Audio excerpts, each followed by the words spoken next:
ZEE5 ಇರುವಾಗ ನೀವು ನಿಮ್ಮ ನೆಚ್ಚಿನ ಶೋಗಳನ್ನ ಎಂದಿಗೂ ಮಿಸ್ ಮಾಡಿಕೊಳ್ಳುವುದಿಲ್ಲ. ಅದು ಸಂಪೂರ್ಣ ಉಚಿತವಾಗಿ.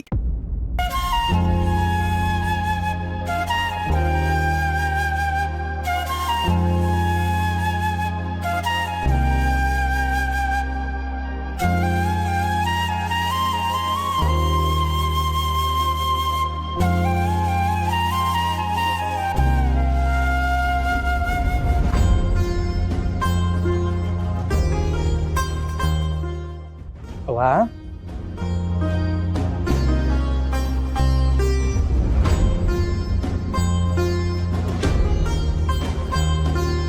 ತಗೋ, ನಿಂಗೆ ತಗೊಳವಾ?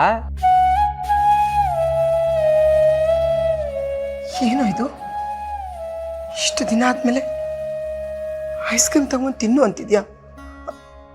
ಇವಾಗ ನಿಮ್ಮಮ್ಮ ನೆನಪಾದ್ಲ ನಿನ್ಗೆ? ಇದೆ ನೋಡ್, ಮತ್ತೆ ನಾನು ನಿನಗೆ ಅಂತ ಇಷ್ಟು ಪ್ರೀತಿಯಿಂದ ಐಸ್ ಕ್ರೀಮ್ ತಂದಿದ್ರೆ ನೀನು ಹಿಂಗಂದ್ಯೆ? ಹೋಗವಾ. ಚಿನ್ನೇನೋ ಮತ್ತೆ, ನೀನಿಷ್ಟು ಪ್ರೀತಿಯಿಂದ ನನ್ನ ಮಾತಾಡಿಸಿ ಎಷ್ಟು ದಿನ ಆಗಿತ್ತು ಗೊತ್ತಾ? ಇವತ್ತು ಐಸ್ ಕ್ರೀಮ್ ಬೇರೆ ತಂದಿದ್ಯಾ? ನನ್ಗೆ ಎಷ್ಟು ಖುಷಿ ಆಗ್ತಿದೆ ಗೊತ್ತಾ?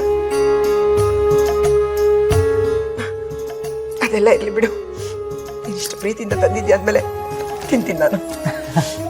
ಇದು ನಮ್ಮಪ್ಪ ಅಂದ್ರೆ.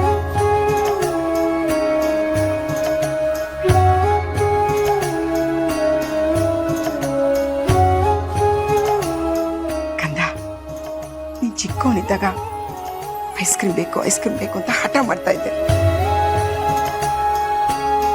ಐಸ್ ಕ್ರೀಮ್ ಕೊಡಿಸಿದ್ರೆ ನೀನೇ ತಿನ್ಸು ಅಂತ ಹೇಳ್ತಾ ಇದ್ದೆ. ಈಗ ನೋಡು, ಐಸ್ ಕ್ರೀಮ್ ತಂದು ನನಗೆ ತಿನ್ನು ಅಂತ ಹೇಳ್ತಾ ಇದೆಯಾ. ನನಗೆ ಎಷ್ಟು ಖುಷಿ ಆಗ್ತಿದೆ ಗೊತ್ತಾ? ಕಣವ, ಆಗ ನಾನು ಪುಟ್ಟ ಹುಡುಗನಾಗಿದ್ದೆ, ಈಗ ನೀನೇ ನನಗೆ ಚಿಕ್ಕವ. ಇವತ್ತೇನು ನನ್ನ ಮಗನಿಗೆ ಇಷ್ಟು ಒಳ್ಳೆ ಬುದ್ಧಿ ಬಂದಿದೆ, ಐಸ್ ಕ್ರೀಮ್ ತಂದು ತಿನ್ನು ಬೇರೆ ಅಂತ ಹೇಳ್ತಾ ಇದೆಯಾ? ಏನ್ ಸಮಾಚಾರ? ಅದೇ ಅವ್ರು ಹೇಳ್ದಾಗೆ ಮಾಡಿದೆ.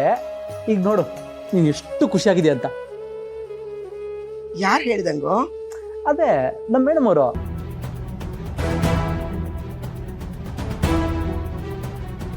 ನಿಮ್ಮ ಅವ್ವಗೆ ಐಸ್ ಕ್ರೀಮ್ ತಗೊಂಡು ಕೊಡಿ, ಅವ್ರು ಖುಷಿ ಪಡ್ತಾರೆ ಅಂತ ಹೇಳಿದ್ರ, ನಾನು ತಗೊಂಬಂದು ಕೊಟ್ಬಿಟ್ಟೆ. ಈಗ ನೋಡು ನೀನು ಎಷ್ಟು ಸಂತೋಷವಾಗಿದ್ಯಾ, ನಂಗೆ ನೋಡೋ ಖುಷಿ ಆಯ್ತದೆ. ಕೇಳೋ ಮೇಲೆ ಏಳು ಮೇಲೆ ಅಂದೆ. ಯಾಕೆ? ಈ ಐಸ್ ಕ್ರೀಮ್ನ ನೀನ್ ಪ್ರೀತಿಯಿಂದ ತಂದಿದ್ಯಾ ಅನ್ಕೊಂಡೆ. ಅವಳು ಹೇಳಿದ್ಲು ಅಂತ ತಂದಿದ್ಯಾ?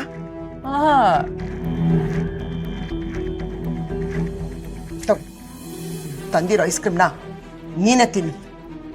ಅವ ಯಾಕವ? ಅವ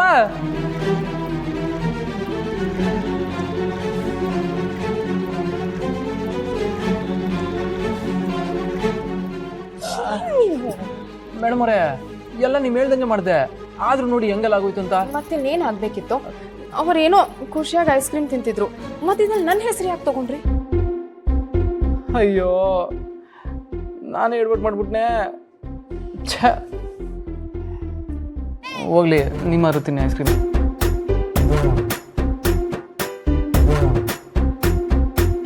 ZEE5 ಆಪ್ ಡೌನ್ಲೋಡ್ ಮಾಡಿ ಎಲ್ಲಾ ಸಂಚಿಕೆಗಳನ್ನು ಸಂಪೂರ್ಣ ಉಚಿತವಾಗಿ ನೋಡಿ.